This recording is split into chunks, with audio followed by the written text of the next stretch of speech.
paix et la grâce de notre Seigneur Jésus-Christ soit dans vos maisons, mesdames et messieurs. Bienvenue à ce nouveau numéro de ce programme TAG, notre édification. Et j'ose croire qu'aujourd'hui, nous allons encore bien manger parce que la nourriture nous aide également à bien grandir, n'est-ce pas? Alors, bienvenue également à vous et je dis merci aux propriétaires de cet endroit qui nous accueillent aujourd'hui dans ce nouveau numéro d'État Grandeur. Nous sommes au restaurant HQ situé sur l'avenue Kokolo au numéro 28 bis dans la commune d'Ngalema, précisément au quartier Mbinza à Pigeon. Eh bien, vous voulez manger, boire quelque chose, assister également au tournage d'État Grandeur, n'hésitez pas à venir, c'est vraiment un endroit magnifique. Je ne serai pas seule, vous êtes déjà habitués depuis un moment que la nouvelle saison d'État Grandeur, la saison 2018, Maman Dorcas ne présente pas seule, elle est toujours accompagnée d'une autre personne et aujourd'hui c'est quelqu'un que vous aimez beaucoup, que vous appréciez beaucoup, c'est aussi un serviteur de Dieu, mais il n'est pas venu aujourd'hui pour nous prêcher, il est là pour poser des questions. Lui, c'est le pasteur Lode Lombo. Shalom et bienvenue, pasteur. Bonjour, Dorcas. Tout va bien, sinon? Ça va. Merci de m'accueillir en tant que présentateur aujourd'hui. Ah, merci beaucoup d'avoir accepté de co-présenter ce programme avec moi. Aujourd'hui, c'est une nouvelle casquette. Présentateur d'État Grandeur. Ça, c'est une première. Mais ça ne sera pas la dernière. Certainement pas. Ah oui. Alors, nous sommes honorés également dans ce programme de recevoir les deux hommes de Dieu, les serviteurs de Dieu, les pasteurs Israël Mbambi et les pasteurs Baron Mbala, qui aujourd'hui vont nourrir les âmes. Moi, je les connais personnellement. Pasteur Baron, je l'ai écouté plus d'une fois. Oui. Pasteur Israël aussi. Et j'ai eu le privilège aussi d'avoir été dans son église plus d'une fois. Je peux garantir à tous nos téléspectateurs que c'est de la bonne nourriture aujourd'hui. Donc, on peut leur souhaiter bon appétit? Oui, bon appétit. Voilà, bon appétit à vous. Installez-vous. Mais laissez-nous quand même vous présenter nos invités. Il s'agit donc du pasteur Israël Mbambi, responsable de l'église évangélique Salem, et il y a également le pasteur Baron Mbala qui nous vient fraîchement des États-Unis. Donc ce n'est pas pour rien qu'il est à Kinshasa. Soyez patients. Vous connaîtrez la raison d'ici la fin de cette émission. Alors on peut écouter la toute première chanson avant de commencer à attaquer avec les questions? Bien sûr. Chorale, vous êtes prête? Alors le tout premier cantique, mesdames et messieurs.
defeat.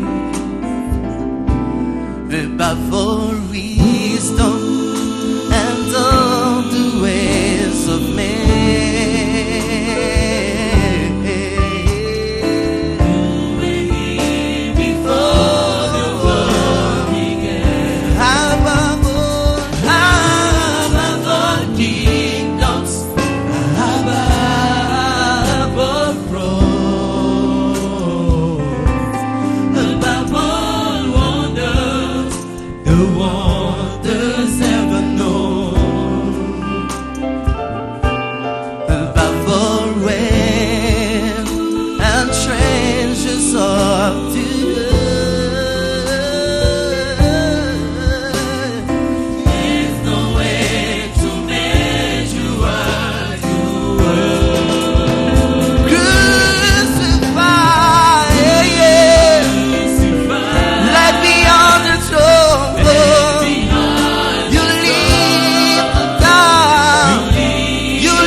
Sous le pied de son Yahweh.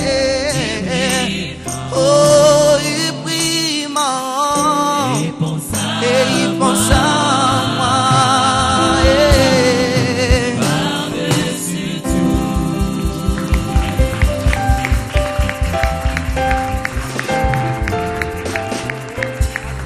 Eh oui, il a été crucifié pour toi et moi. Il a pris notre place sur la croix. Il a donné sa vie pour que nous ayons la vie éternelle. Quoi de mieux que d'être reconnaissant et de dire merci à ce bon Dieu. Car l'œuvre de la croix, elle est vraiment parfaite. Et c'est cette œuvre qui a changé toutes nos vies. Et d'ailleurs, dans ce cas, Maman Dorcas, si vous le permettez, nous sommes très curieux de savoir ce que l'œuvre de la croix a fait dans la vie du pasteur Baron. Merci beaucoup, Maman Dorcas. Merci beaucoup, Pasteur Lord. C'est un réel plaisir pour moi de me retrouver ici. Je voudrais dire merci à votre équipe et à tout le monde et à toute notre assistance. Et je voudrais dire particulièrement merci d'abord à mon père, le pasteur Israël Mbambi, qui m'accompagne sur les épaules de qui je me tiens maintenant pour pouvoir gagner un peu plus de visibilité. Pour répondre à la question, je voudrais tout simplement dire que la croix de Jésus, c'est le centre de ma vie et le centre de mon ministère et de tout ce que je fais. Je rencontrais le Seigneur Jésus en 1985. C'était à l'école. J'étais en 3e des humanités, je me rappelle encore à l'époque. C'était à Lemba, au quartier Salongo. En classe, vous savez, à l'époque, j'aimais bien me bagarrer. Et puis, il y avait un adage qui disait attaquer le côté le plus pété-pété.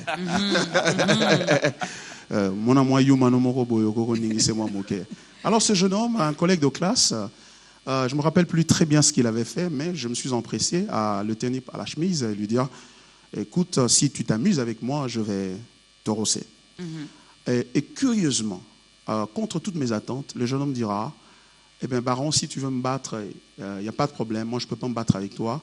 Si tu veux me battre, gloire à Dieu. » Et cette déclaration, la gloire à Dieu, va résonner comme un coup de tonnerre dans mon cœur. Et je vais me demander, mais qui est ce jeune homme-là qui va dire gloire à Dieu et citer le nom de Dieu alors que c'est juste une bagarre entre lui et moi, jeunes gens. Et comme on était en classe, alors j'ai trouvé une stratégie parce que je me dis, si je le bats, je vais me faire passer pour un diable. Il a cité le nom de Dieu. Si je le laisse, il va penser que son gloire à Dieu là m'a travaillé, alors je ne voudrais vraiment pas apparaître comme faible. Alors je vais lui dire, écoute, à la sortie, toi et moi, on va bien régler le compte.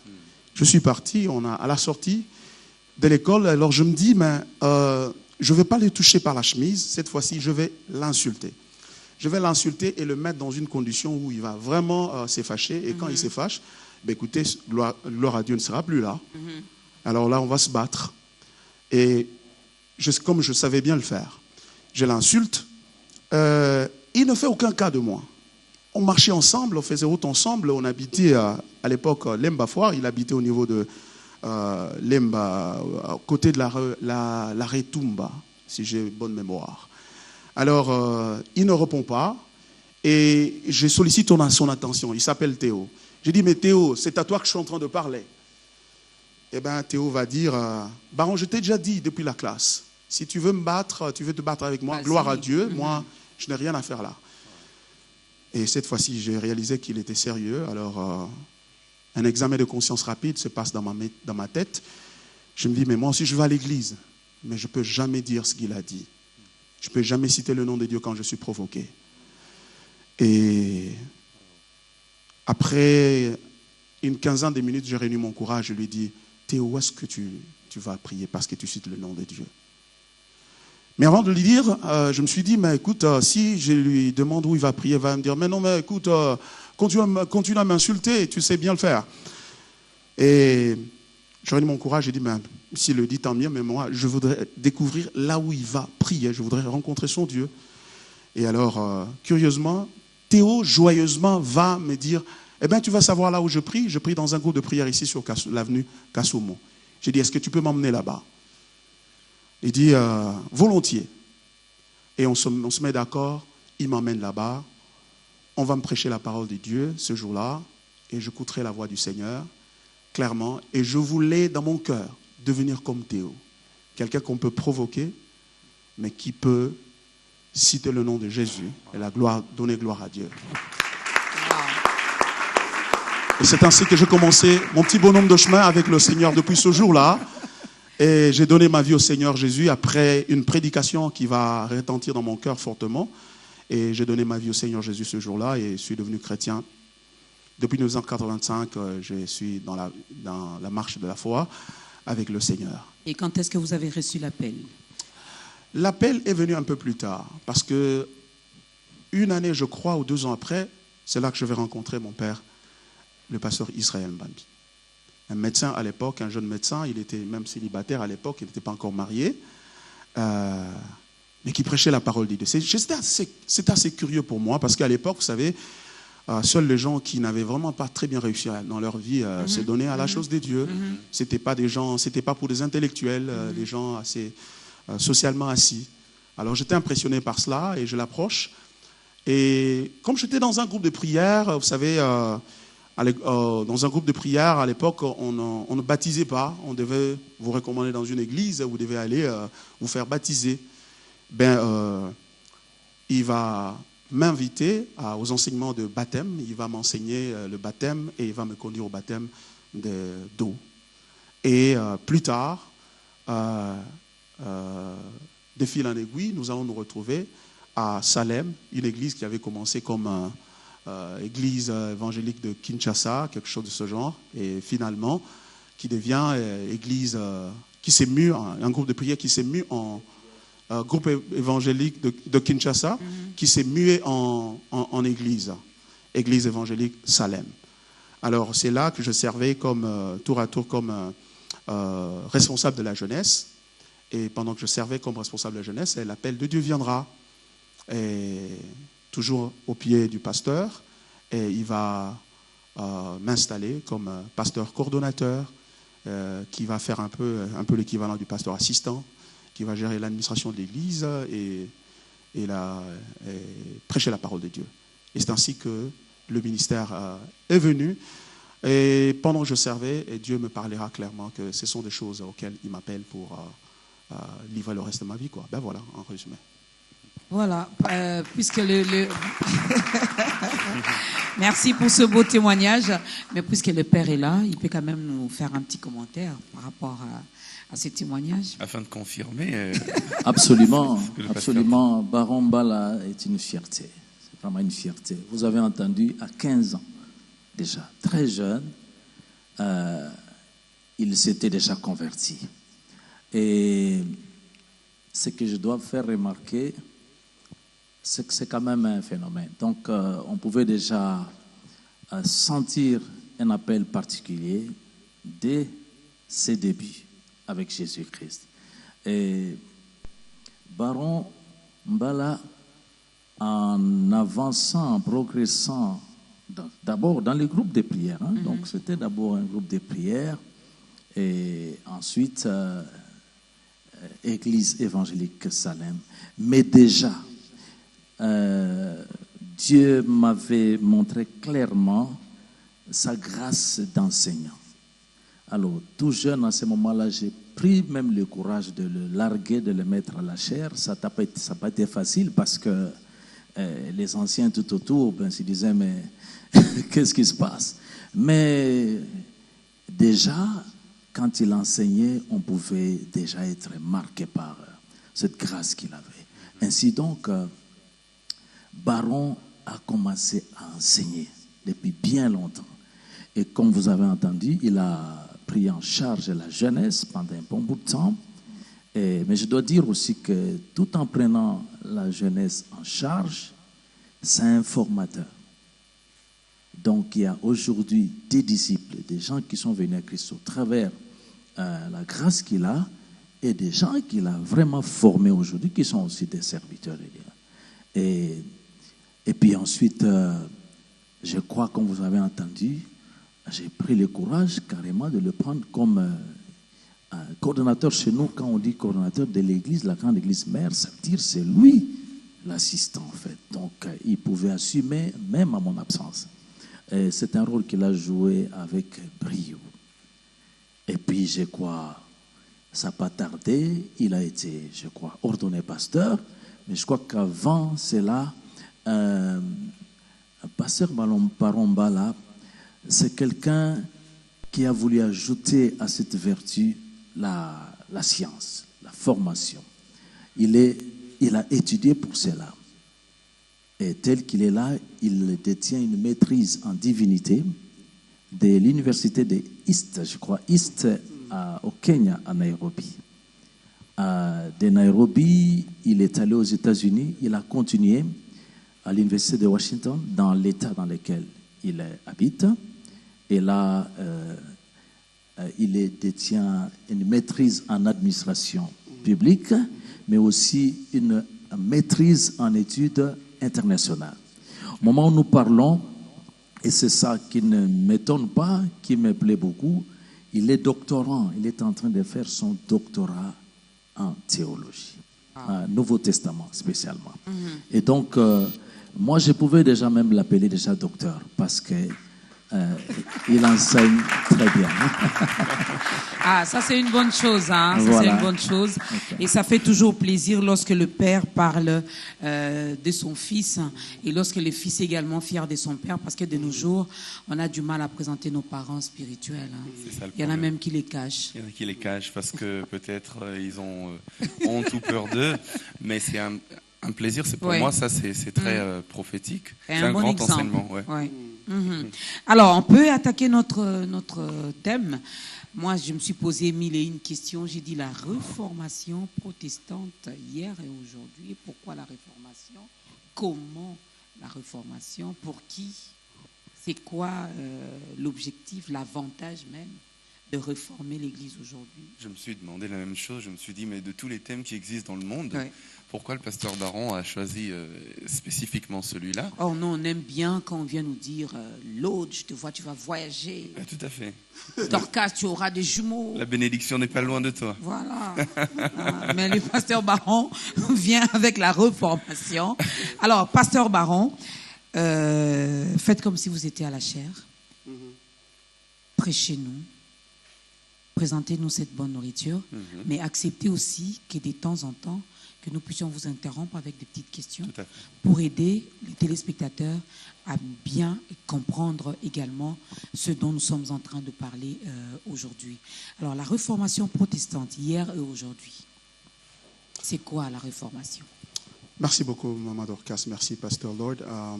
Je suis honoré de pouvoir parler de ce thème sur la réformation protestante hier et aujourd'hui. D'abord, je voudrais signaler que je suis un fils non seulement de Salem, je suis un fils de l'Église du Congo. Comme mon père vous l'a dit tout à l'heure, j'ai évolué aux États-Unis depuis bientôt quasiment 15 ans. J'ai quitté le Congo en l'an 2000 pour des études et finalement Dieu m'amène là où il m'a amené. Je m'estime être fils de cette église. Je suis fils de cette église du Congo. Et en tant que tel, là où je me trouve, je me dis, mon cœur bat au rythme de ce qui est en train de se passer au Congo et en Afrique de façon générale. Et donc, à ce titre-là, je me dis que je dois trouver les voies et moyens pour pouvoir contribuer, tant soit peu, même à distance, à ce que Dieu est en train de faire dans son Église au Congo. Et le meilleur moyen pour moi de contribuer à cela, c'est de nous aider à comprendre ce qui s'est passé il y a 500 ans. Parce que l'année passée, le 31 octobre 2017, l'Église, dans sa globalité, a célébré le 500e anniversaire de la Réformation protestante, jour pour jour, depuis la première fois où Martin Luther, qui n'est pas à confondre avec Martin Luther King, qui est lui, c'est un Américain et un personnage du XXe siècle. Ça, nous sommes en train de parler du XVIe siècle. Donc en 1517, il affichera sur les portails de l'église à Wittenberg, une ville en Allemagne, 95 thèses, au travers desquelles il a invité sa communauté académique, parce qu'il était aussi professeur. Il était moine catholique, mais aussi professeur de théologie. Ils invitaient à un débat sur la question des indulgences. Et parce que selon lui, l'Église s'était écartée à l'époque de l'Évangile et s'était livrée à des pratiques et à une doctrine qui ne ressemblait pas à ce que la Bible enseignait. Alors, les indulgences, ça consistait en quoi? Les indulgences, c'était une sorte de certificat, une sorte de document que l'Église imprimait et livrait à la vente pour les fidèles qui pouvaient les acheter pour eux-mêmes ou pour leurs membres de famille ou personnes qui connaîtraient qui seraient déjà morts. En fait, c'était quoi la logique derrière les indulgences?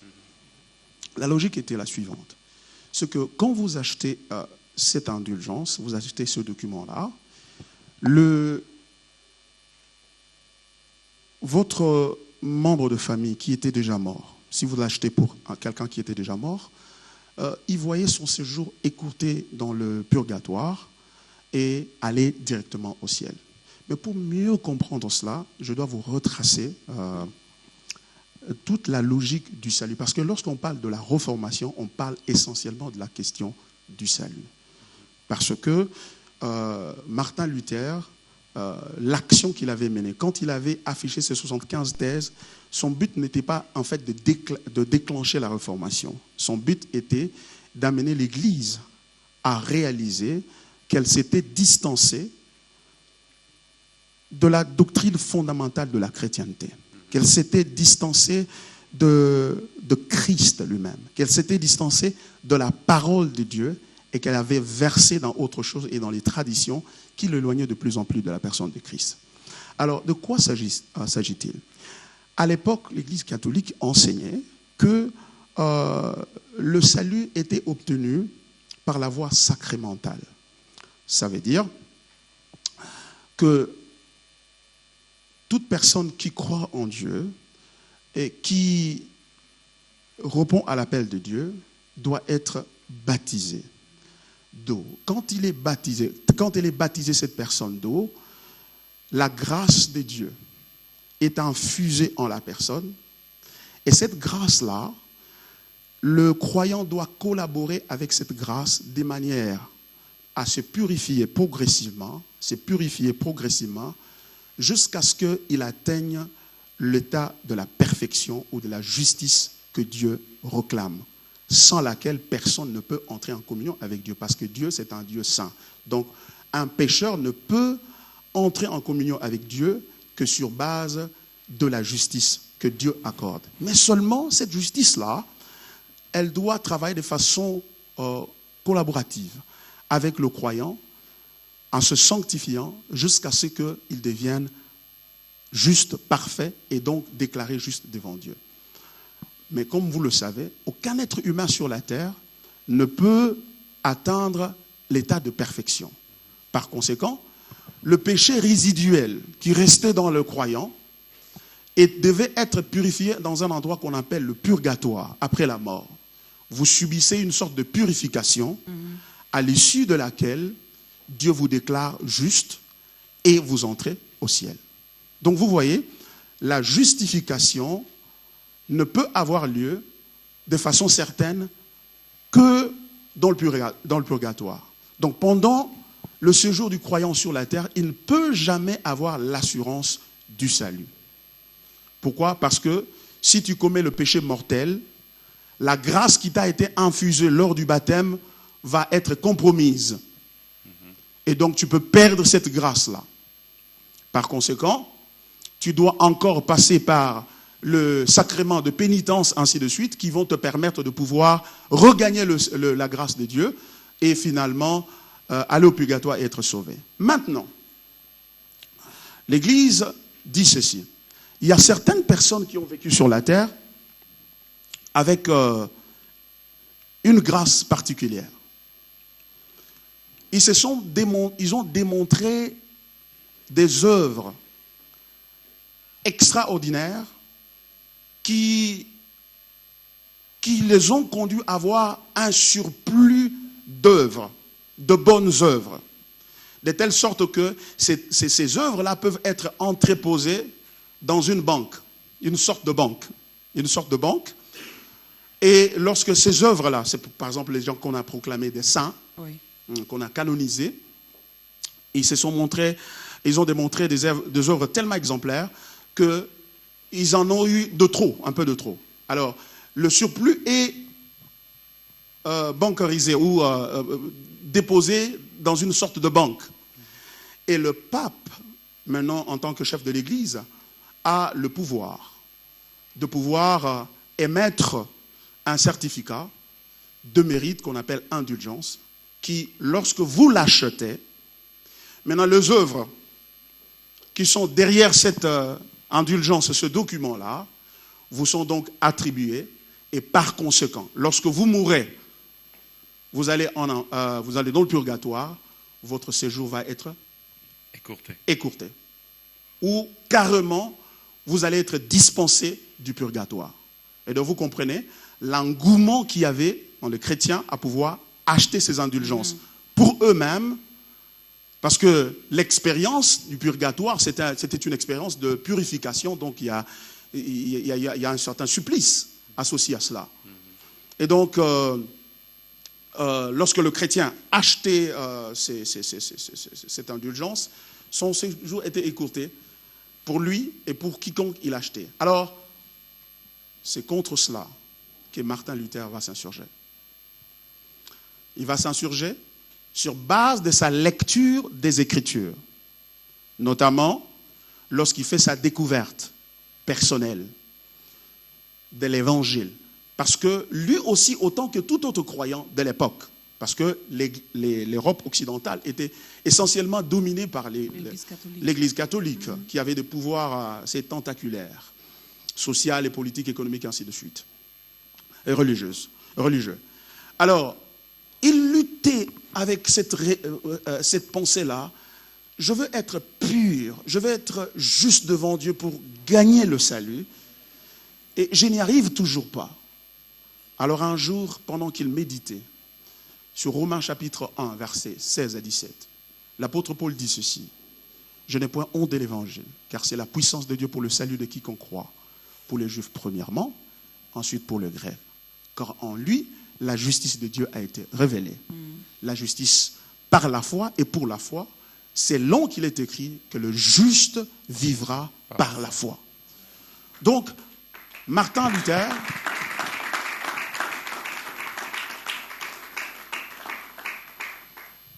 lorsqu'il relit ce texte-là, parce qu'il avait lu et relu, et qu'il était professeur de théologie, et à l'époque où il découvre la vérité derrière ce texte-là, il enseignait sur les livres des psaumes.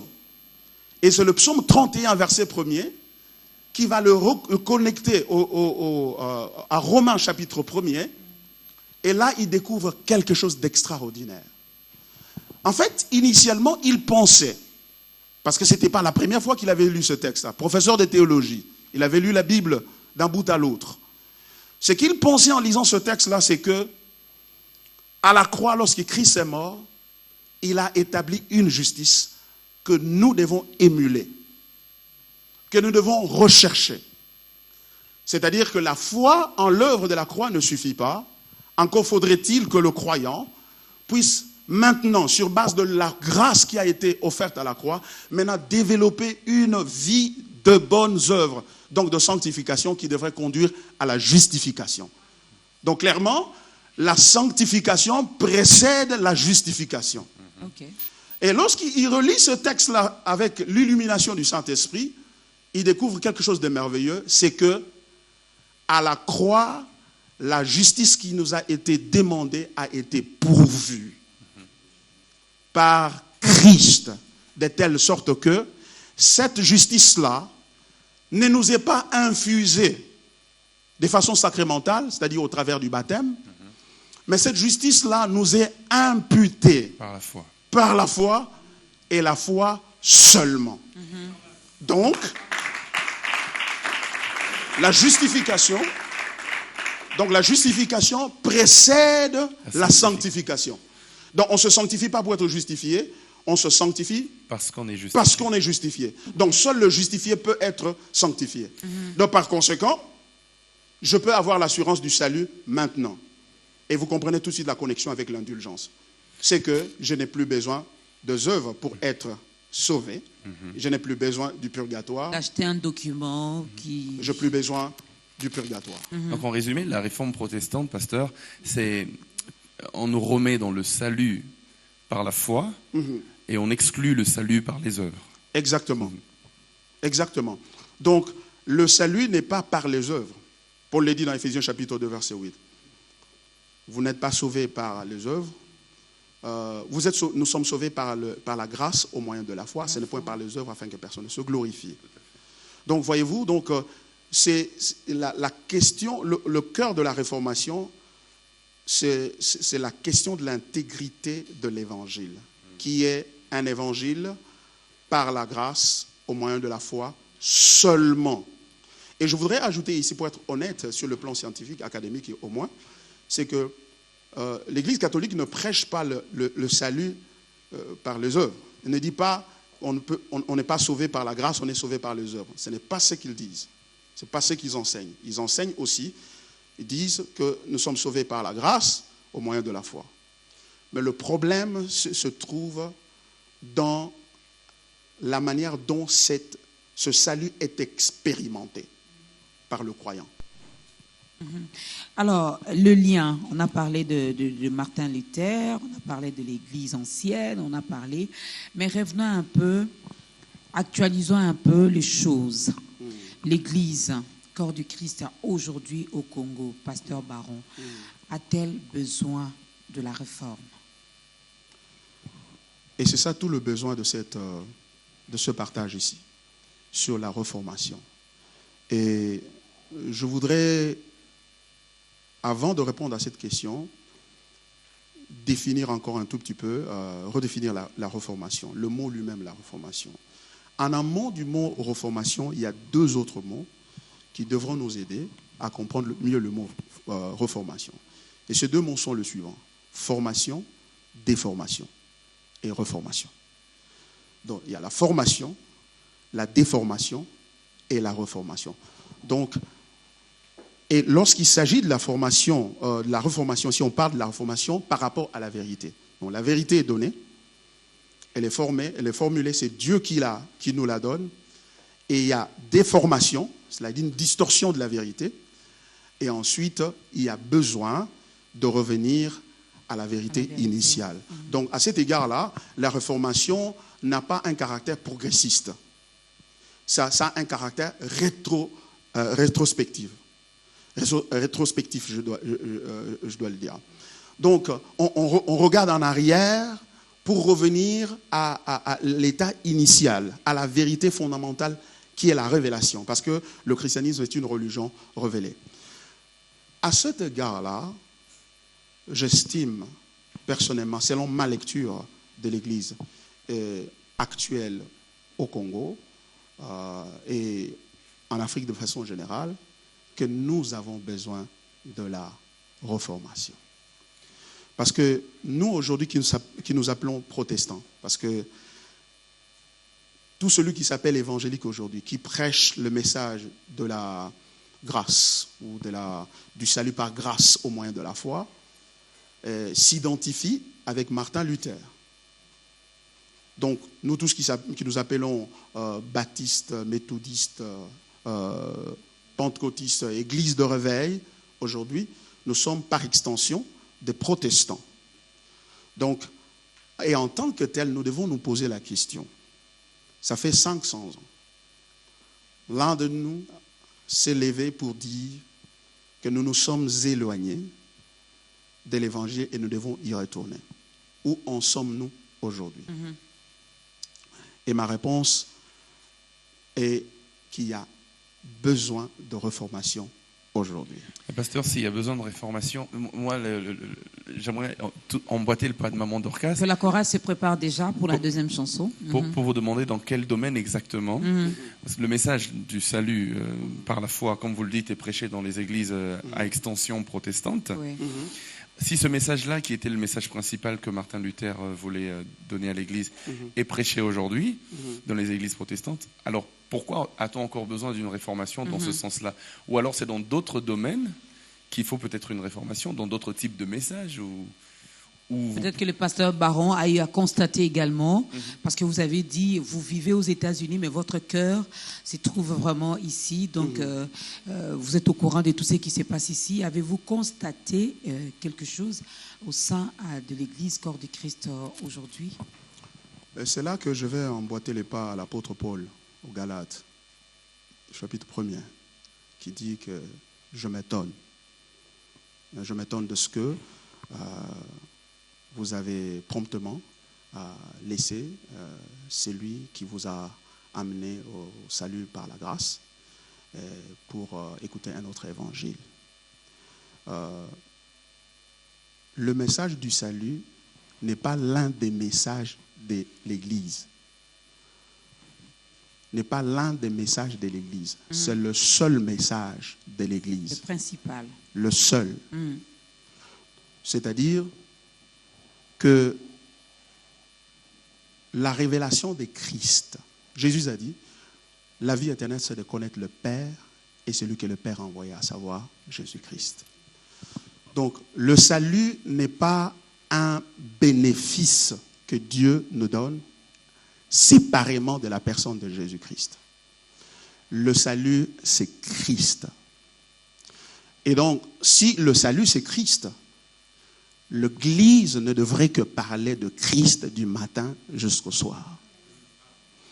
Et force est de constater aujourd'hui que l'Église a fait de Christ le ABC du christianisme. Ce n'est pas le premier message ou le message du début de la vie de foi, c'est le seul message de la vie de foi. C'est-à-dire c'est le A à Z du christianisme. C'est que Christ crucifié et ressuscité. Et aujourd'hui, ça ne prend pas trop de temps lorsque vous allez sur Internet ou à la télé ou vous fréquentez les églises pour tout de suite constater que l'Église a laissé ce message-là pour se donner à autre chose, à un autre évangile, et qui est essentiellement centré sur le bien-être de l'homme et sa bénédiction et son confort. Et c'est ça le grand drame qu'il y a aujourd'hui dans l'Église. C'est que la croix de Christ n'est plus centrale à la vie de foi. Elle est considérée juste comme un enseignement préliminaire. Un enseignement préliminaire de la foi, duquel on se distance après l'avoir rencontré. Et le salut est tout simplement réduit à la prière d'acceptation du Seigneur Jésus comme Seigneur et Sauveur. Et pour notre information, cette prière ne sauve personne. La prière d'acceptation de Jésus comme Seigneur et Sauveur ne sauve personne. C'est Christ qui sauve. Okay. C'est Christ qui sauve. C'est Christ qui sauve. Je vais revenir à cette question parce qu'à vous entendre parler, vers la fin, on fera également l'appel au salut. Quelqu'un dira pourquoi si ça sauve personne, pourquoi si ça ne sauve personne, pourquoi répéter cette prière? Le pasteur va expliquer juste après cette chanson.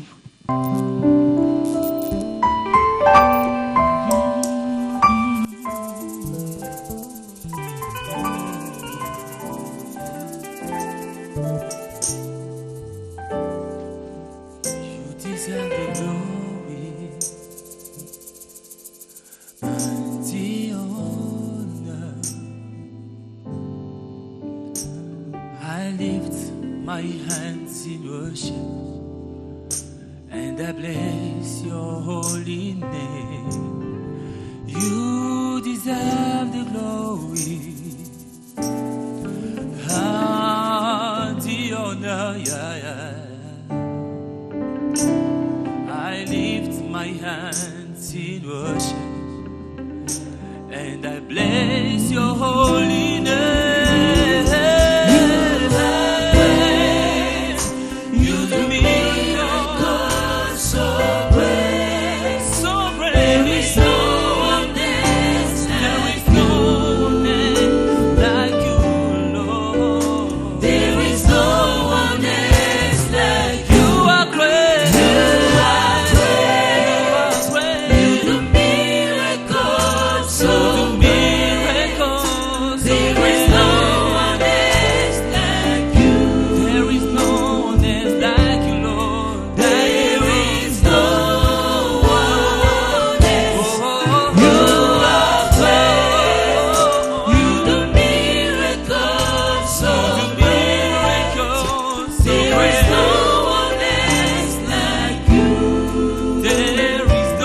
Seigneur. Alléluia, alléluia.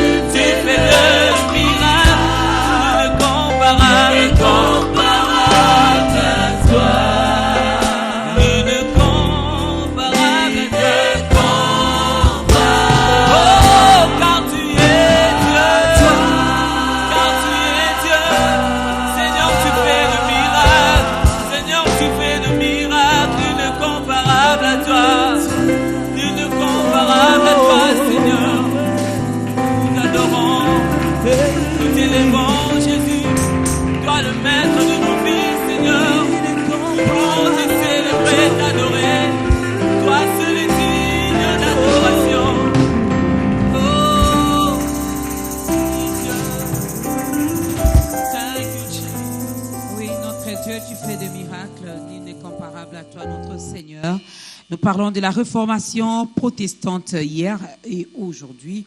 Eh bien, il s'agit, là, nous parlons de l'Église. On parle de la réformation de l'Église. Alors, les pasteurs Baron disaient quelque chose tout à l'heure. Je me disais, bon, c'est prévu, au fait, dans cette émission, à un moment donné, qu'on fasse l'appel au salut. Alors, si cette prière-là ne sauve pas, quelqu'un dira, mais pourquoi faire cette prière? Et surtout, que quelqu'un peut se dire, n'est-il pas écrit dans Romains 10 que celui qui croit dans son cœur parvient à la justice, mais celui qui confesse de sa bouche parvient au salut. Alors, comment dire que cette prière ne sauve pas, pasteur? Comme vous l'avez dit, pasteur Lord, la foi précède la confession. Ce qui nous sauve, c'est Christ au travers de notre foi en lui. Notre foi ne nous sauve pas. C'est Christ qui nous sauve, mais la foi est un moyen par lequel nous obtenons ce salut qu'il a rendu disponible au travers de son œuvre parfaite de la croix. Donc à cet égard-là, je dis que la prière d'acceptation de Jésus ne nous sauve pas, parce que encore faudrait-il que cette prière-là soit faite avec foi en l'œuvre que Christ a accomplie à la croix. Donc ce qui veut dire que lorsque l'œuvre n'est pas comprise, elle n'est pas comprise, la foi est aussi entachée de distorsions. Et par conséquent, il n'y a pas salut. Donc c'est important, à l'heure qu'il est, qu'on retourne vraiment à l'enseignement du salut. Parce que nous pouvons avoir des gens dans l'Église qui font beaucoup de choses pour Dieu. Il y en a même qui, comme moi, prêchent la parole de Dieu, mais qui ne sont jamais sauvés.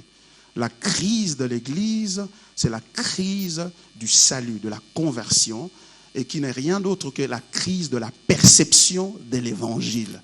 La substance et les contours de l'Évangile. Et parce que ces contours-là sont floués, l'Église, le peuple, est aussi dans le flou. Donc nous devons vraiment y retourner. Aujourd'hui, l'accent est placé sur le confort humain, la prospérité, la bénédiction, la délivrance. Mal. On a besoin de toutes ces choses, pasteur Baron. On a besoin de toutes ces choses-là. Le problème, c'est que on n'a pas besoin de Christ pour avoir ces choses-là. Si la prospérité, ça veut dire être en bonne santé, ça veut dire avoir des moyens financiers, si ça veut dire avoir une vie stable, matériellement, socialement parlant, on n'a pas besoin de Jésus pour ça. Parce qu'il y a des gens qui ont ces choses-là sans Jésus. La Chine se développe sans Jésus. Aux États-Unis, les gens tournent le dos à Jésus parce qu'ils peuvent obtenir toutes ces choses-là sans Jésus. On n'a pas besoin de Jésus pour cela. Donc c'est un message qui rend Jésus sans objet. Sans objet. Jésus devient facultatif. Il devient facultatif. Et c'est ça le danger qui guette l'Église. Et c'est pour cela qu'il y a besoin d'une reformation. Donc l'Église aujourd'hui travaille avec ce qu'on appelle le consumérisme. Donc le croyant devient comme un client au centre de l'Église qu'on doit absolument servir. L'Église, c'est la maison des dieux. C'est la maison des dieux. Le salut, ce n'est pas la vente des bénéfices de rédemption, du pardon des péchés, ainsi de suite. Le salut, c'est une invitation à joindre la communauté la plus glorieuse dans l'univers. Amen. C'est la communauté de la Trinité, le Père, le Fils et le Saint-Esprit. C'est une invitation à faire partir de cette communauté-là et à devenir un avec Jésus. Jésus n'a jamais prêché le salut comme quelque chose qui donne. Il s'est offert lui-même. Il s'est offert lui-même. Il est le salut. Il n'y a pas de salut sans lui. Et quand vous lisez les épîtres de Paul, vous voyez l'expression en Christ revenir comme un refrain. En lui, nous avons été bénis de toutes sortes de manières. En lui, nous avons la rédemption. En lui, nous avons le pardon de péché. Pasteur, il y a une question qui s'impose en moi. Oui. Permettez-moi de vous la poser. Je vous en prie. C'est que, étant donné qu'une fois que nous sommes sauvés, nous n'allons pas directement au ciel, Dieu nous garde encore sur terre. Bon, il y a des cas exceptionnels, des gens qui ont reçu Christ à 2 minutes de mourir. Mais en général, nous sommes sauvés et gardés sur terre. Voilà. Il y a tout un tas de réalités qui nous entourent. Des réalités familiales, des réalités économiques, des réalités ceci, des réalités professionnelles et tout. Ce qui pousse certains pasteurs ou certains enseignants de la parole, sur base de la parole, à enseigner aussi sur ces réalités-là. Comment se comporter dans ceci ou dans cela. Alors, à votre avis, quel pourcentage, si on doit parler sur 100% de messages qu'une église prêche en une année, quel est le pourcentage qu'on doit donner à ces autres choses que vous trouvez d'accessoires par rapport au message central qui est Christ? Très bonne question, Pasteur Lloyd. Le problème, c'est justement ce raisonnement-là de pourcentage qui fait qu'en fait, on voit la chose comme si, en termes de portions, ce qui veut dire qu'on différencie les choses. C'est-à-dire, on dit, il y a le salut d'une part et il y a aussi la vie sur terre d'autre part. Mais dans l'entendement biblique, les deux sont un. Jésus a dit, vous êtes la lumière du monde. Vous êtes la lumière du monde. Donc, le message ne devra pas être dissocié du salut. Il devra être articulé à partir de l'évangile. Pourquoi? Parce que la raison, c'est celle-ci. Pourquoi devrais-je réussir? Pourquoi devrais-je être béni? La motivation est très importante. Est très importante. Pour nous aider à bien comprendre ça, je crois que je vais évoquer ici le cas de la parabole que Jésus a donnée dans Luc chapitre 15, la parabole réputée, la parabole de l'enfant prodigue. Bien, je dois avouer que la parabole est erronément dénommée ainsi. Elle est vraiment pas la parabole de l'enfant prodigue, parce que le vrai prodigue dans cette histoire-là, ce n'est pas le fils qui était perdu, c'est le père. Parce que prodigue veut dire dépensier, gaspilleur. Et le vrai prodigue dans cette histoire, c'est le père qui donne les biens à son fils, et le fils revient et qui dépense encore pour lui. Et c'est ça qui fait fâcher justement les pharisiens. Nous avons 2 personnages dans ce texte-là. Il y a le petit frère et le grand frère.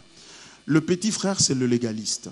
Le petit frère, c'est l'immoral, l'antinomiste, comme on l'appelle. Antinomisme, contre la loi. Et de l'autre côté, le grand frère, c'est le légaliste. Le pharisien. Le pharisien. Et remarquez le scandale. Le scandale, c'est que les deux sont pareils, mais apparemment, ils paraissent différents. Ils sont pareils. Ils sont tous livrés à la recherche de leur bien personnel, de leur intérêt personnel. Le jeune homme le fait de façon assez immorale parce qu'il souhaite la mort de son père avant que celui-ci ne meure. Parce qu'en fait, demander l'héritage à son père avant sa mort, c'est souhaiter sa mort.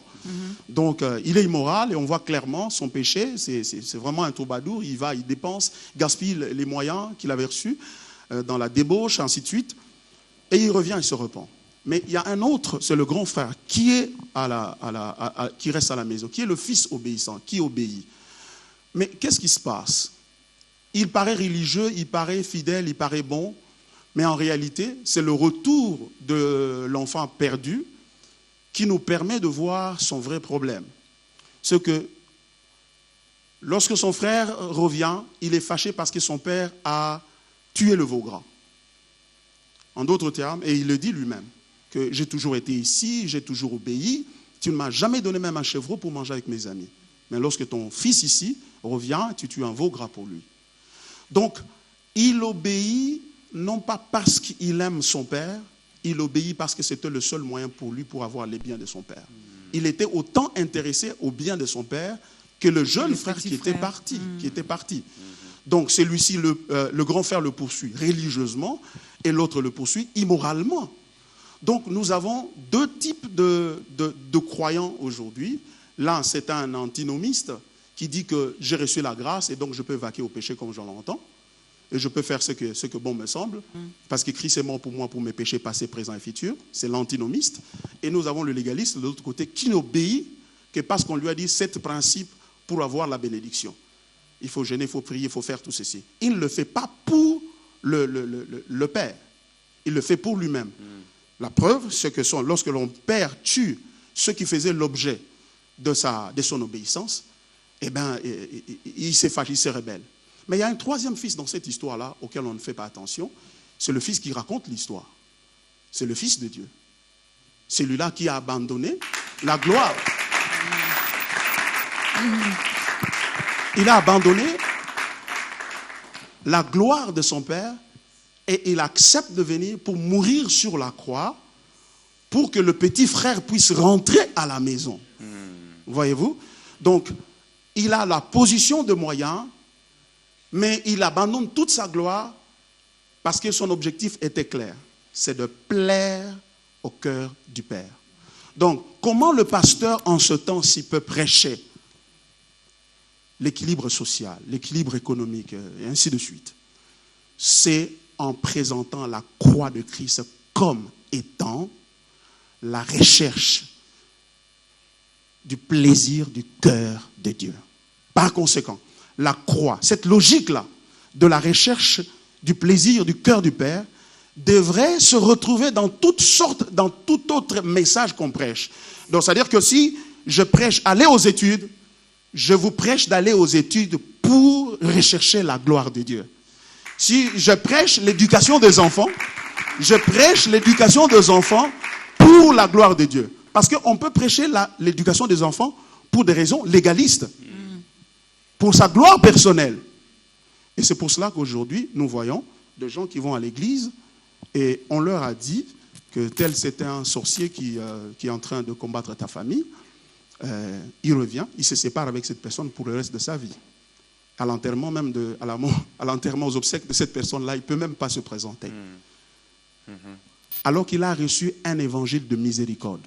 Comment ne manifeste-t-il pas aussi la miséricorde aux autres? Donc voyez-vous, donc pour prêcher, c'est-à-dire que, parce que nous dissocions, nous avons séparé l'évangile de ses considérations sociales et de bénédiction, c'est pour cela que nous sommes retrouvés finalement dans une situation où on s'est éloigné de l'évangile sans nous en rendre compte. Voilà un peu... Alors, moi je voulais que... Mais le pasteur, je veux revenir également chez le pasteur Baron pour nous expliquer également comment cette réformation, vous l'avez déjà expliqué, mais si vous pouvez encore mieux le faire, surtout concernant les serviteurs de Dieu. Parce que ça, c'est une réalité que nous vivons présentement au sein de nos différentes églises, comme vous l'avez dit.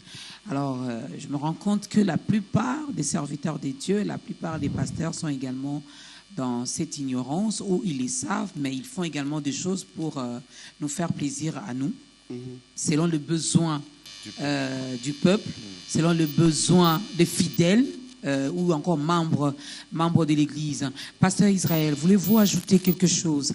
Depuis qu'on a commencé à parler de la réformation, vous n'avez encore rien dit. Un petit mot? Non. Moi, ce que je voudrais simplement appuyer, c'est que la Bible, le message central de la Bible, c'est Jésus-Christ. Jésus-Christ. Et donc, je suis d'accord parce qu'il y a un problème aujourd'hui, effectivement. Il faut une réformation. Parce que le salut, si à l'époque le salut était conditionné par les œuvres là, aujourd'hui, en ces temps-ci,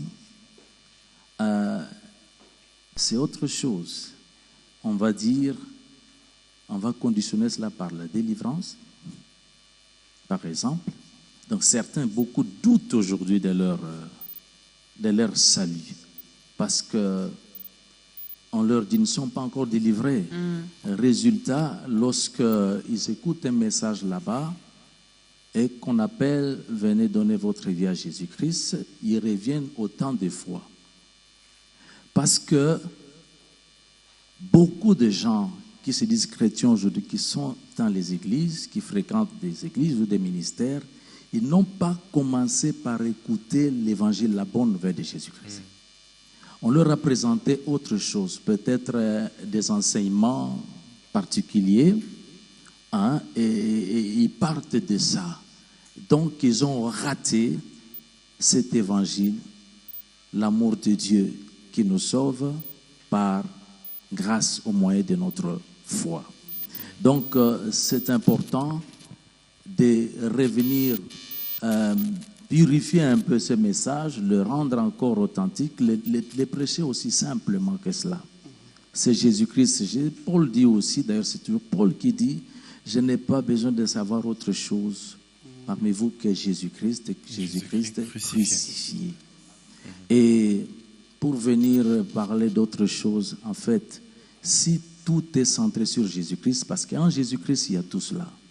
Même la prospérité dont on parle, ou la délivrance, tout c'est toujours en Jésus-Christ.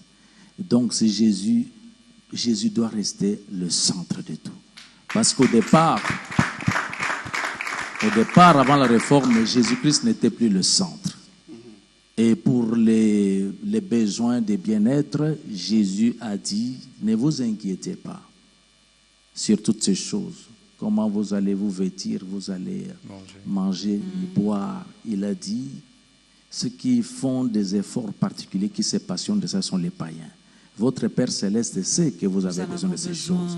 Mais vous, il a dit, cherchez premièrement le royaume des cieux. Amen. Et toutes ces choses qui seront données par-dessus tout.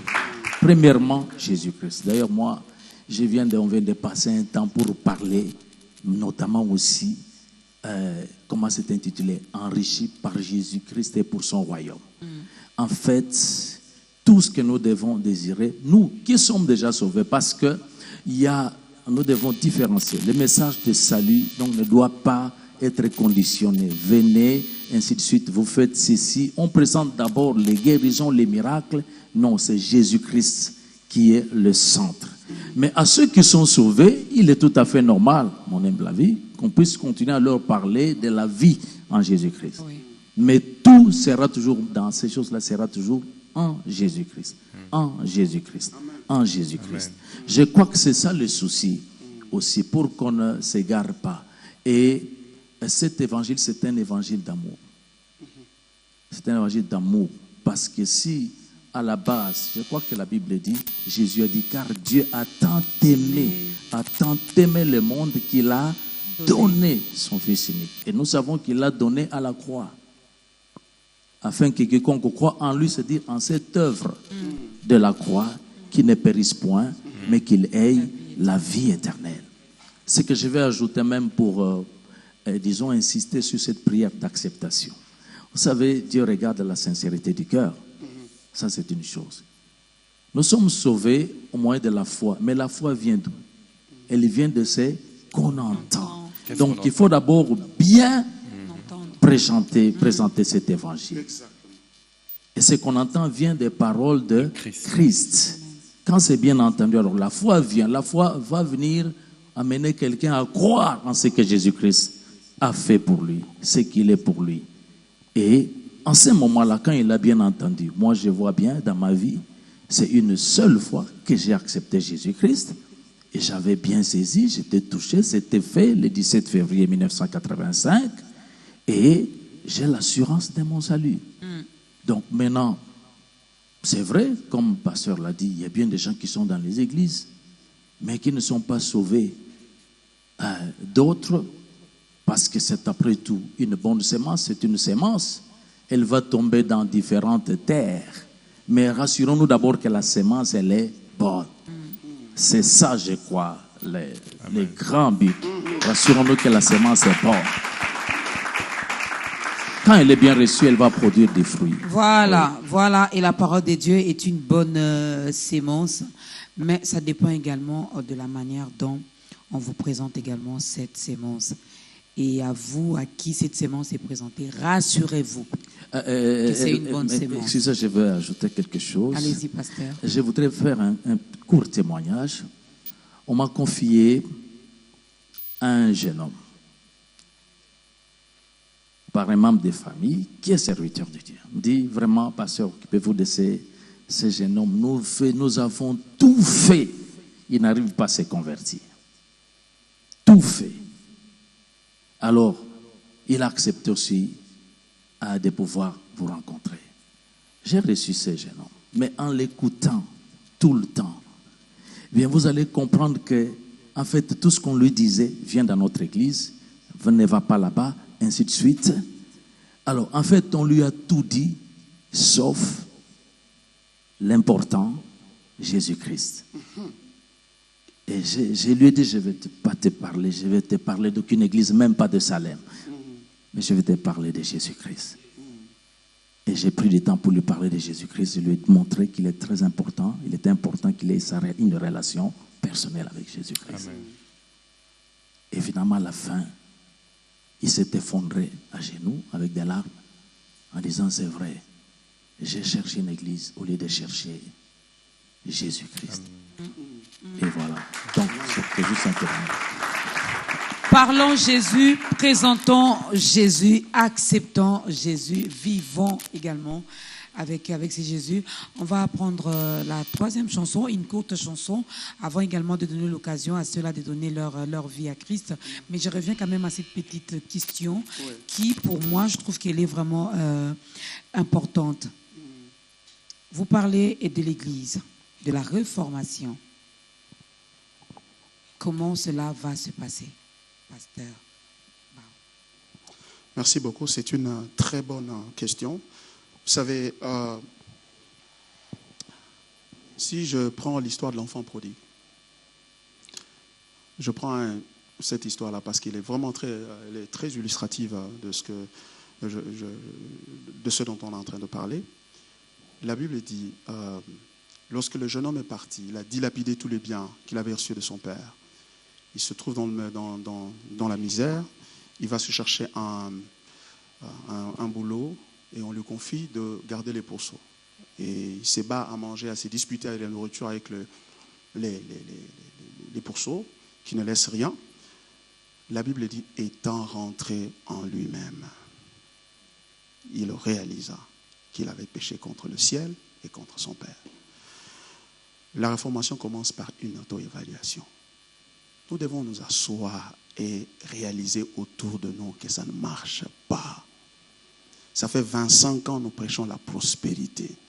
Ça fait 25 ans que nous prêchons les délivrances et les liens et tous les autres. À quoi sommes-nous confrontés aujourd'hui? Il y a besoin de nous asseoir et de nous réévaluer. Parce que si nous ne nous évaluons pas, eh bien, nous serons évalués par le Maître. Parce qu'il reviendra et chacun devra rendre compte de l'œuvre qui lui avait été confiée. Jésus-Christ n'est pas mort pour donner du job au pasteur parce que l'économie n'en produit pas autant. Jésus est mort pour sauver ses brebis. Amen. Pour sauver ses brebis. Donc nous devons nous réaliser cela. Nous sommes en train de faire un travail en tant que pasteur, en tant qu'homme de Dieu. Un travail pour lequel nous rendrons compte. Il y aura un examen, une évaluation. Alors c'est pour cela, celui qui est sage, au lieu d'attendre qu'on l'évalue, il s'évalue lui-même d'abord. Il s'assoit et il regarde. Quel est le chemin que j'ai déjà parcouru? Où suis-je par rapport à la mission qui m'a été confiée? Et cette évaluation ne peut se faire qu'avec la parole de Dieu. Nous devons retourner à la parole de Dieu et relire les paroles de Dieu. Parce qu'il y a un problème lorsque nous lisons la parole de Dieu. C'est que nous amenons nos préjugés et nos idées préconçues à la parole, et nous les plaçons comme une sorte de filtre sur la parole, au travers duquel, une sorte de film au travers duquel nous regardons, nous lisons la parole. Si vous avez un texte sur vous et vous prenez un film orange, tout va paraître orange sur ce texte-là. Il faut ôter ce film-là et lire le texte lui-même et laisser la parole parler. Le christianisme, c'est une religion révélée. C'est-à-dire que c'est une religion qui a pour initiateur Dieu lui-même. Quand vous lisez Exode chapitre 20, la Bible dit à Israël, ils étaient tous excités de la délivrance, mais ils arrivent au pied de la montagne Sinaï, Dieu dit arrêtons-nous ici et leur donne des commandements. Le premier commandement, vous n'aurez pas d'autre Dieu en face de moi. Et le deuxième commandement, c'est que vous ne vous ferez pas d'image taillée ni de représentation de choses qui sont dans le ciel, sur la terre, sous la terre, ainsi de suite. Deux choses capitales. Et ces deux-là adressent le problème d'idolâtrie. Le problème de l'Église, l'idolâtrie. Et ces deux formes d'idolâtrie. Parce qu'il y en a qui pensent que l'idolâtrie, c'est seulement s'agenouiller devant les statues et ainsi de suite. Non, c'est plus que ça. Dieu dit deux choses dans ce texte-là qui sont très importantes. La première, il dit, vous n'aurez pas d'autre Dieu. C'est-à-dire qu'en dehors de Dieu lui-même, vous n'allez pas courir après un autre Dieu, quelqu'un d'autre qui s'appellerait Dieu, quelle que soit sa forme. Mais la deuxième forme d'idolâtrie est très subtile. Pourquoi? Parce que Dieu dit quelque chose de très profond. Il dit, vous ne vous ferez pas d'image taillée. Et ne peut se faire une représentation. Vous ne pouvez pas vous faire une représentation de quelque chose qui soit dans le ciel, sur la terre et sous la terre. L'image taillée, c'est une représentation mentale d'un concept. En d'autres termes, avant de faire une image taillée, vous devez d'abord concevoir cette image-là. C'est-à-dire que Dieu est en train de dire que vous n'avez pas le droit de concevoir un autre Dieu en dehors de moi. C'est-à-dire que j'ai le monopole de mon identité. C'est moi qui vous dis qui je suis. Vous ne pouvez pas en aucun moment initier un raisonnement qui puisse vous amener à dire voici notre Dieu. Donc la distorsion, l'idolâtrie de cette nature-là, c'est une idolâtrie très dangereuse parce que elle s'arroge le droit de définir qui est Dieu. Donc Dieu dit, il n'y a que moi qui vais définir qui je suis. Donc, et Dieu définit qui il est au travers de la parole. Par conséquent, quand nous venons à la parole, nous devons d'abord reconnaître que c'est Dieu qui parle dans la parole. Et c'est Dieu qui a parlé dans la parole, n'a pas besoin d'amélioration dans ce qu'il a dit. La révélation de Dieu est parfaite. Et donc l'effort de l'Église et des serviteurs de Dieu que nous sommes, c'est de retrouver cette révélation que Dieu a placée dans les Écritures. C'est pour cela que la réformation n'est pas l'invention ou l'innovation des vérités nouvelles. C'est la redécouverte de la révélation qui a été placée initialement par Dieu dans les Écritures. Donc, comment commencer cette réforme? C'est le retour total à la parole de Dieu. C'est pourquoi les réformateurs ont parlé du principe de sola scriptura, seules les Écritures. Aujourd'hui, regardez la légèreté dans le langage même des hommes de Dieu que nous avons aujourd'hui par rapport aux Écritures. Le soi-disant langage de Dieu m'a dit a finalement l'a emporté sur les Écritures ont dit. Et la légèreté dans ce qu'on croit être révélation. Et de plus en plus, la parole de Dieu, l'autorité de la parole de Dieu est partagée entre l'homme de Dieu et les Écritures. À telle enseigne que l'homme de Dieu aussi peut dire des choses, même s'ils ne sont pas conformes à la parole de Dieu, mais parce qu'il est homme de Dieu, c'est accepté. Facilement. Et ça, c'est dangereux. Et nous devons retourner aux Écritures. Donc, la rigueur des Écritures. L'apôtre Paul dit dans 1 Corinthiens chapitre 15, il dit, je vous rappelle, frères, l'évangile que je vous ai annoncé, que vous avez reçu, dans lequel vous avez cru, dans lequel vous persévérez, si vous le retenez tel que je vous l'avais annoncé. Donc, le travail de l'Église, l'effort de l'Église, c'est de retenir l'Évangile, de s'ajuster par rapport à l'Évangile, de s'assurer que ce que je dis, c'est ce que Dieu dit. Parce que Dieu est derrière sa parole pour l'accomplir et non derrière la parole de l'Église. Voilà. Alors, il nous reste pratiquement quelques minutes seulement. On va apprendre une courte chanson. Comme ça, le pasteur Israël Mbambi va donc nous aider à faire l'appel au salut.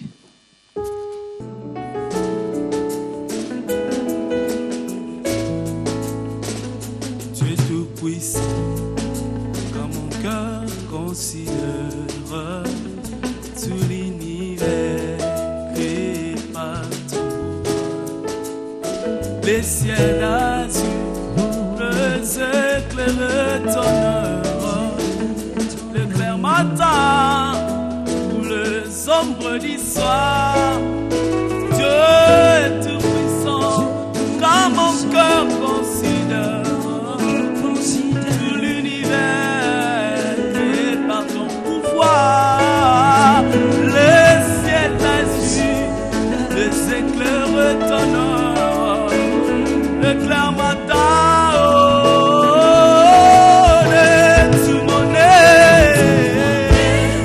alors célèbre le chant, célèbre Dieu son puissant, Seigneur, que tu es grand, de tout mon Yahweh, alors célèbre le chant, Dieu tout puissant,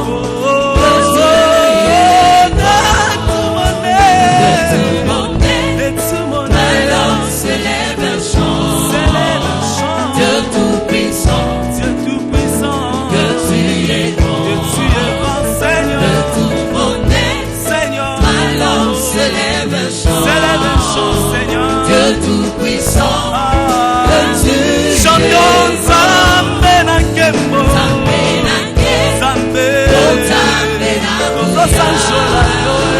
Tosanjola, Yahweh, Zambé na Kembo,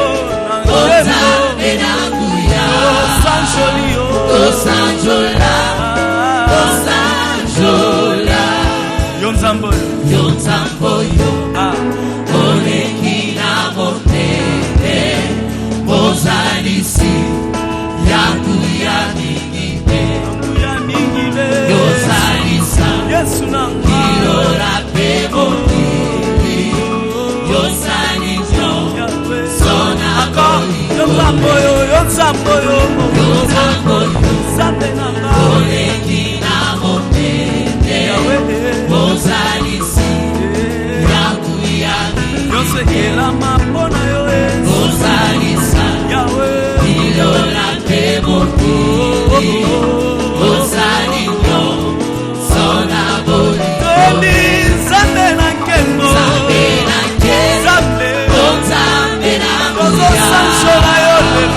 Tosanjola, Alléluia, Zambe na Kembo, Zambe na Tosanjola, Tosanjola, Yahweh, Tosanjola, Kembo,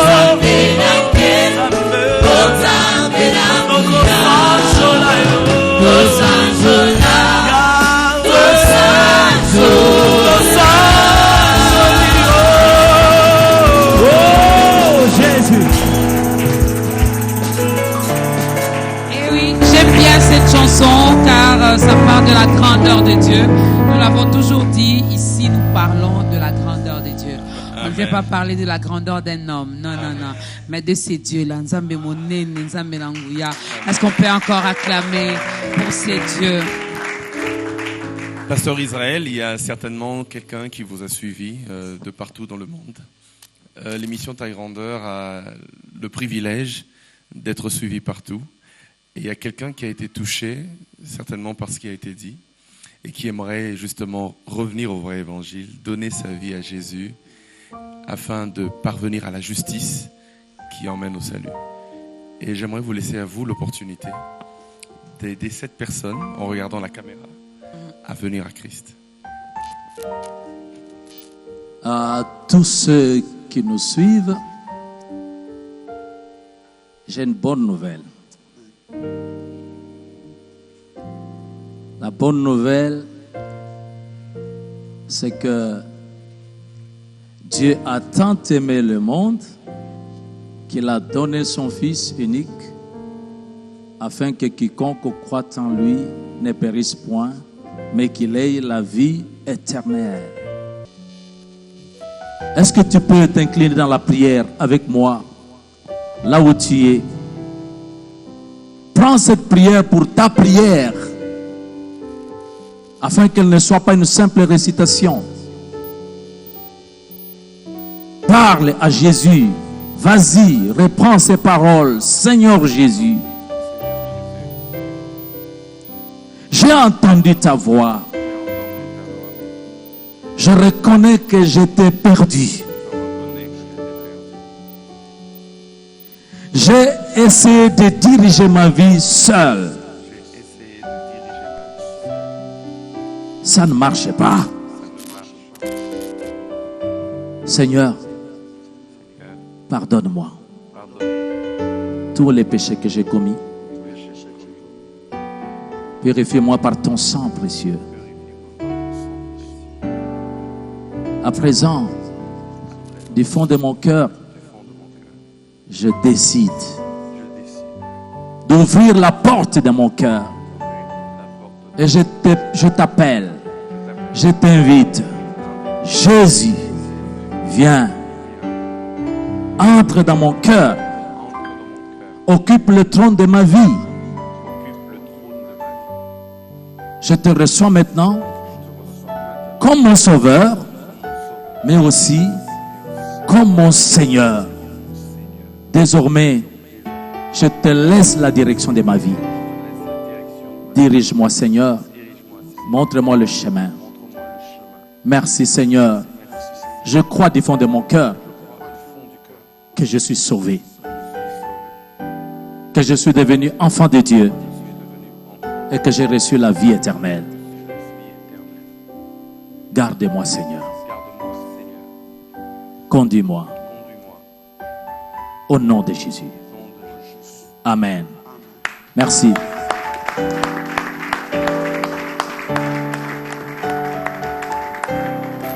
Voilà, vous venez donc de faire un bon choix, de prendre une très bonne décision, celle d'accepter Jésus-Christ dans sa vie comme Seigneur et Sauveur. La meilleure décision possible. La meilleure.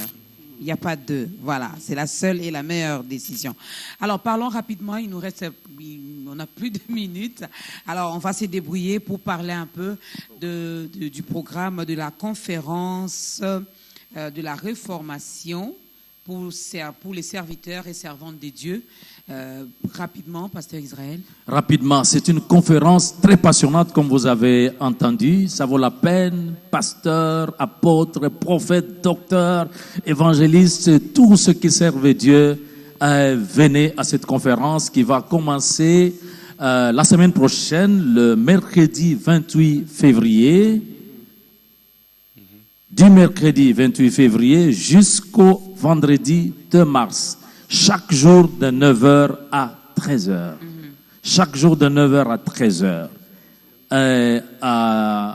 À l'église, au temple Salem, sur avenue Bypass. C'est très facile. Nous sommes aux environs de Kankabila.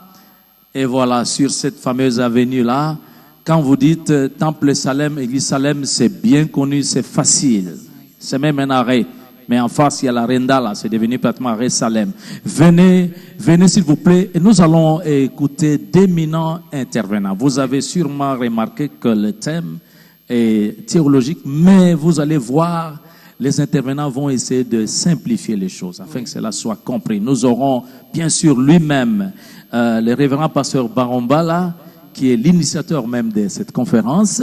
Mais nous avons aussi d'éminents hommes de Dieu comme le révérend pasteur Sita Luemba et le révérend pasteur Roland Talot et le révérend pasteur Raoul Matadi.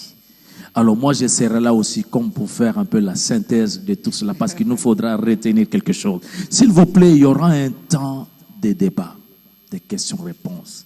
Ça vaut la peine. Donc, venez-y nombreux, ne ratons pas l'occasion de nous réévaluer pour pouvoir accepter de nous réformer, parce que c'est très important pour l'avancement de l'évangile. Sinon, nous aurons des comptes à rendre. Que Dieu vous bénisse. Soyez les bienvenus. Ça demande également beaucoup d'humilité. Je sais que vous êtes serviteur de Dieu, pasteur, apôtre, prophète, évangéliste, que sais-je encore. Mais également pour prendre part à cette conférence, ça demande beaucoup d'humilité. Parce que ici, mais moi j'ai une question rapide là. Vraiment, on n'a plus assez de minutes. Mais oui, mais c'est juste pour les prophètes et les évangélistes et les enfants de Dieu qui n'ont pas... Oui, je l'ai dit, serviteurs de Dieu, tous ceux qui servent Dieu dans l'église, des responsables de commissions, des départements, des anciens, des diacres, des diaconesses, tout cela c'est tellement important de venir. Alors soyez humbles, acceptez. Le pasteur Baron a parlé de l'auto-évaluation. Donc, revenez un peu en vous, posez-vous des questions et puis prenez la décision, la bonne, de prendre part à cette conférence. Donc, du 28 février au 2 mars prochain, de 9h à 13h au sein du temple évangélique Salem, 93 36 sur l'avenue Bypass. Nous sommes dans la commune de Lemba. Un numéro de contact? Peut-être que le pasteur Laude vient de la Belgique, il ne connaît pas Lemba. Comment faire? Numéro de contact, il faut former le 09999 4 fois, c'est facile. 16 405. Nous allons donner notre numéro. Donc je reprends là-bas, c'est facile. 09999 4 fois 16 405. Et l'autre numéro, c'est 09 98. Et puis vous écrivez 231 231 deux fois. C'est facile. Là, vous avez les contacts. J'espère que vous avez noté, mais si ce n'est pas le cas, le réalisateur John Bouy va nous aider également. Vous allez voir que le numéro va s'afficher au bas de l'écran. Alors, pasteur Baron, nous sommes arrivés vraiment à la fin. Un dernier mot pour aujourd'hui? Un dernier mot, je voudrais vous dire merci à vous, aussi dire merci au Seigneur. Pour cette grande opportunité, mais aussi dire merci à mon église, Bridge of Grace Church, à Seattle, à Washington, et à mon épouse qui m'a envoyé ici, et mes enfants. Je voudrais les saluer, leur dire un grand merci de m'avoir soutenu, m'avoir rendu capable de me retrouver ici, et un grand merci à ma famille Salem, qui m'entoure, qui m'accompagne dans cette œuvre. Que Dieu soit loué. Merci beaucoup. Voilà, je m'attendais à ça, en fait. Quand le pasteur a dit à ma famille Salem, je voulais qu'il réagisse. Et puis je regardais, personne ne bougeait. J'ai dit, bon. Attends, on parlait de vous, hein, on parlait de vous. Alors, un peu de songi entre nous. Il paraîtrait qu'il y a une production dans quelques jours ici, avec le pasteur Laude Lombo. Ah oui, le pasteur Laude, en fait, c'est un jeune homme que j'aime bien. Oui. Il a eu une production le 11 mars 2018 à Showbuzz. Ok. Le 11 mars, un concert. Moi aussi, je l'apprécie beaucoup. Le co-présentateur également l'apprécie beaucoup. Alors, nous vous invitons le 11 mars à venir également à Showbuzz. Le 11 mars, à quelle heure? À partir de 17h juste, jusqu'à 20h juste, le concert. L'entrée est gratuite? Non, l'entrée, il y a une petite contribution à donner à l'entrée. Que je le dise? C'est entre nous. Voilà. $20 seulement, c'est rien. C'est rien pour les enfants de Dieu. $20. Il sera là, je serai là. Alors, venez aussi les 11, n'est-ce pas? Il est le chargé de communication du pasteur Laude Lombo. Je ne sais pas comment il a fait pour avoir le même nom que lui, mais sinon, nous sommes arrivés à la fin. Tu me donnes une minute, je sais que tu vas désannoncer. La chorale, préparez-nous une chanson où nous allons danser. Je n'ai jamais vu les pasteurs Israël en train de danser, ni les pasteurs Baron. Donc, c'est l'occasion pour nous aujourd'hui. Nous allons danser. Hein, on verra s'ils le feront mieux que David. Mais sinon, merci à la grande équipe qui a travaillé, mesdames et messieurs, pour que nous soyons chez vous. Merci à Mathieu, merci au restaurant HQ qui nous a accueillis, qui nous a reçus ici et qui nous a donné ce beau cadre. Tu as aimé le cadre? Oui, j'ai beaucoup aimé le cadre. C'est très beau. C'est un restaurant. Tu peux venir de temps en temps manger quelque chose et puis boire un peu de jus. Hein. C'est pas interdit, n'est-ce pas? Alors, on va tous se lever. Je ne sais pas. Tu vas demander à qui de clôturer ce moment par une courte prière? Alors, comme c'est le pasteur Israël qui a fait la prière d'entrée, avant qu'on ne commence, je demande au pasteur Baron de clore par la prière. Voilà, une courte prière et la chorale va nous faire danser. Merci à vous, mesdames et messieurs, et à la prochaine. Seigneur notre Dieu, nous voulons te dire merci pour ce qui a été ce moment que nous venons de passer dans ta présence et ensemble partageant sur la réformation protestante. Merci notre Dieu pour l'appel à nous reformer, à retourner à toi, à retourner à la parole, à retourner à la croix, que la gloire te soit rendue. Merci pour le Saint-Esprit qui, lui, nous rend capable d'une telle performance. Merci pour nos spectateurs, merci pour tout le monde qui a servi ici sur ce plateau, que toute la gloire te soit rendue. Bénis chacun de nous au nom de Jésus. Amen.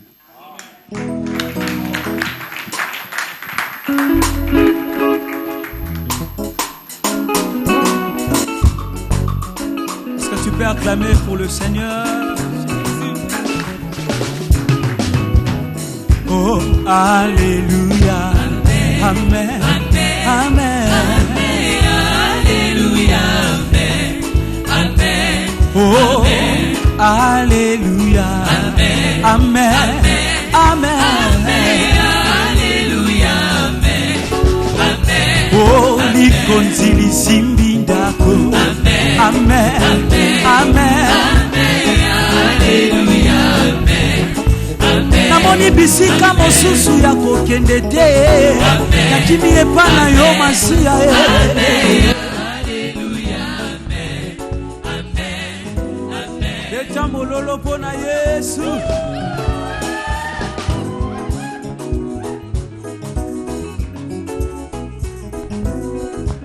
Likonzi lisimbi ndako, come on. Oh, likonzi lisimbi ndako. Bisika na yeka maka esase na yo. Likonzi lisimbi ndako. Yebisa ye nakende lisusu wapi. Kolo bobele sepa na yo. Nakende lisusu wapi. Obwaka kate baoya yo. Yawe nakende lisusu wapi. Nakende lisusu wapi. Oh, Yawe nango kumama. Yawe nango kumama. Yawe nango kumama. Yawe nango kumama. Yawe nango kumama. Yawe lokumwe bonga sena yo. Yawe nango kumama. Yawe nango kumama. Ah, danse pour lui, danse pour lui.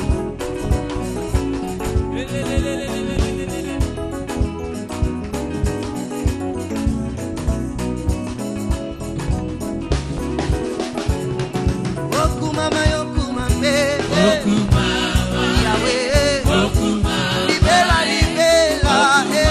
Okumama Yahweh. Okumama. Nalo yeko na biso.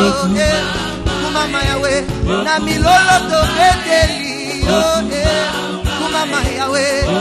Seko na seko Yahweh. Okumama Yahweh. Okumama.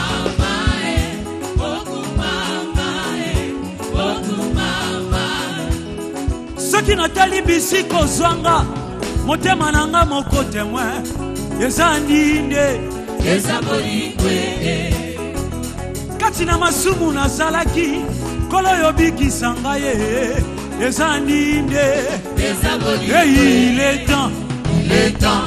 Il est temps bayeba yo za mwana na Nzambe. Il est temps bayeba yo kumisaka Nzambe. Il est temps bayeba yo za mwana na Nzambe. Il est temps bayeba yo kumisaka Nzambe. L'émission a été une très bonne émission avec 2 éminents orateurs et avec 2 présentateurs aussi. Donc c'était une belle émission. Je pense que le peuple de Dieu a été béni.